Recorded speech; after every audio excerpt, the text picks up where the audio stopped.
Maqaan koo Hundee jedhama. Ani barsiisaa sadarkaa tokkoffaati. Waggaa 3f mana barumsaa sadarkaa tokkoffaa dhuunfaa tokko keessa hojjechaa yommuu turetti namoota walitti dhiyaannu waliin kabaja gaarii qaba. Garuu waggoottan kana guutuu faayidaa nama kabajuu, nama waliin jiraachuu sirriitti naaf galee hin turre. Garuu guyyaa tokko yaadni ani qabu hunduu jijjiiramee faayidaa kabajaa fi nama waliin jiraachuu badheera. Guyyaan sun guyyaa wiixataa ture.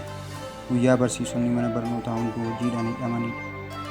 Guyyaa kana gara garagaraatti hojii koo xumuree mana fincaanii fayyadamuuf gara mana fincaan barsiisotaatti seenee yommuu harka koo dhiqadhee mana fincaaniitii ba'uuf yaalu balballi manichaa natti cufatee ture.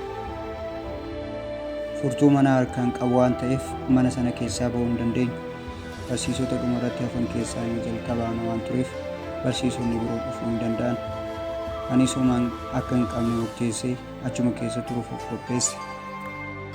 Daqiiqaa xiqqoo eega turee booda balballi manichaa banamuu isaa arge. Waaqa galata isaa jechaa manicha keessaa ba'uuf yoo gadi siqu nama balbala banee nama soqu arge. Namni kun waardiyyaa mana barumsichaa ture. Anis ajaa'iba natti ta'ee akkamitti akka dhufuu danda'e gaafachuu eegale. Waardiyyichis ani waggaa 2f mana barumsaa kana keessatti qacaramee hojjechaa yeroo turetti barsiisan tokkoonuu nagaa naaniif jedhan.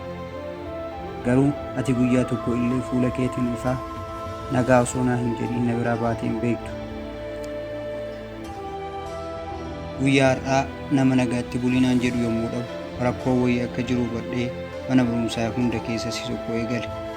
Mana isa xumuraa keessattis si argadhe naan jedhe.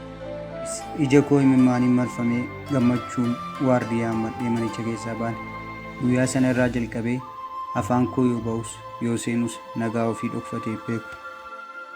Jiruu keenya keessatti wantoota nu qabnu osoo hin taane wantoota nuti beeknutu nuuf birmata. Namoonni hedduun bu'aa bahii isaanii keessatti namoota hedduu walii walqunnamu. Haa ta'u malee jaalalaa fi kabajni isaan nama biraa qaban xiqqaadha. Nagaa ofii namaan gahuun jaalalaa fi kabajaa nama keessatti uumu. Yeroo baatanis yeroo galtanis nagaa keessan hin qusatinaa.